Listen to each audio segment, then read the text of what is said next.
জাতীয় স্মৃতিসৌধে মুক্তিযুদ্ধের বীর সন্তানদের প্রতি শ্রদ্ধা নিবেদন করতে সাভারে আসেন বিএনপির ভারপ্রাপ্ত চেয়ারম্যান তারেক রহমান।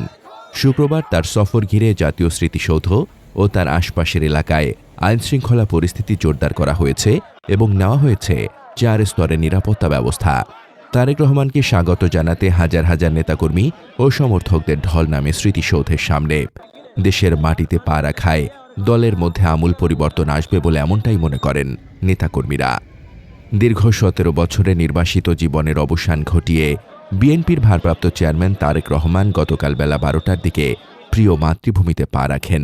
স্বদেশ প্রত্যাবর্তনের দ্বিতীয় দিনে বাদ জুমা দলটির প্রেসিডেন্ট শহীদ জিয়াউর রহমানের কবরে শ্রদ্ধা নিবেদনের পরই মহান জাতীয় স্মৃতিসৌধের বেদিতে নিয়ম অনুযায়ী সূর্যাস্তের আগে পৌঁছানো সম্ভব না হওয়ায় বিকেল 5টা বেজে 6 মিনিটে বাংলাদেশ জাতীয়তাবাদী দল বিএনপির ভারপ্রাপ্ত চেয়ারম্যান তারেক রহমানের পক্ষে মহান মুক্তিযুদ্ধের শহীদদের প্রতি শ্রদ্ধা নিবেদন করা হয়।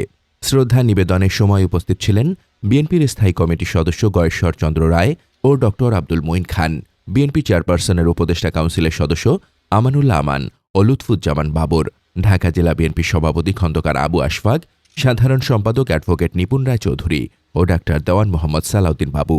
পরবর্তীতে তারেক রহমান সাভারের জাতীয় স্মৃতিসৌধে এসে পৌঁছাতে পেরেছেন রাত 10টার দিকে। এদিকে ঢাকা জেলা পুলিশের অতিরিক্ত পুলিশ সুপার আরাফাতুল ইসলাম বলেন, নিরাপত্তার বিষয়টি নিশ্চিত করতে 1000-এর বেশি পুলিশ সদস্য দায়িত্ব পালন করছে। এছাড়া মহাসড়কে যান চলাচল স্বাভাবিক রাখতে অতিরিক্ত ট্রাফিক পুলিশ সদস্য দায়িত্ব পালন করছেন। এদিকে তারেক রহমানের আগমনকে ঘিরে ব্যাপক প্রস্তুতি নিয়েছেন স্মৃতিসৌধ কর্তৃপক্ষ। এছাড়া নিরাপত্তার জন্য বাড়তি প্রস্তুতি নিয়েছেন আইনশৃঙ্খলা বাহিনী।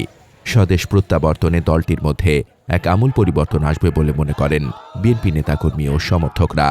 এ সময় আর উপস্থিত ছিলেন সাভার উপজেলা পরিষদের সাবেক ভাইস চেয়ারম্যান দেওয়ান মোহাম্মদ মঈনুদ্দিন বিপ্লব, ইয়ারপুর ইউনিয়ন বিএনপি সাধারণ সম্পাদক মোহাম্মদ দেলোয়ার হোসেন সরকার, আশুলিয়া থানা স্বেচ্ছাসেবক দলের আহ্বায়ক অ্যাডভোকেট মোহাম্মদ জিল্লুর রহমান, থানা বিএনপির সাংগঠনিক সম্পাদক মোহাম্মদ মনির হোসেন মোল্লা, আশুলিয়া থানা বিএনপির সহ সভাপতি মোহাম্মদ নজরুল ইসলাম, আশুলিয়া থানা শ্রমিক দলের সাধারণ সম্পাদক মোহাম্মদ রবিউল ইসলাম, জিয়া মঞ্চ থানা কমিটির সদস্য সচিব রিপন শিকদার। এছাড়া আরও উপস্থিত ছিলেন ইয়ারপুর ইউনিয়ন যুবদলের সভাপতি মোহাম্মদ আপেল মাহমুদ হান্নান ভূঁইয়া, ইয়ারপুর ইউনিয়ন বিএনপির যুগ্ম সাধারণ সম্পাদক হাজি M A Kalam Matbar, BNP নেতা নাজির উদ্দিন সহ বিএনপির অঙ্গ সংগঠনের নেতাকর্মী ও উৎসুক জনতা। বাংলাদেশের ইতিহাসে তারেক রহমান এমন একটি নাম যে আমার মনে অনেক নেতার সাথে তুলনা হয় না। এদেশের মানুষ তারেক রহমানকে আশীর্বাদ হিসেবে মনে করে, কারণ 17 বছর পরে আমাদের নেতা তারেক রহমান বিএনপির ভারপ্রাপ্ত চেয়ারম্যান আছে বাংলাদেশে এসেছে। আপনারা দেখছেন 25শে ডিসেম্বর। আজকে আমরা আশা করছি এখানে আসবে অল্প কিছুক্ষণের মধ্যেই। আমাদের নেতা ডাক্তার সালাউদ্দিন বাবুর নেতৃত্বে এখানে পরে আমরা 1 লক্ষ লোকের সমাবেশ আমরা করেছি। আজকে আমাদের নেতা 17 বছর পর বাংলাদেশে প্রত্যাবর্তন করেছে।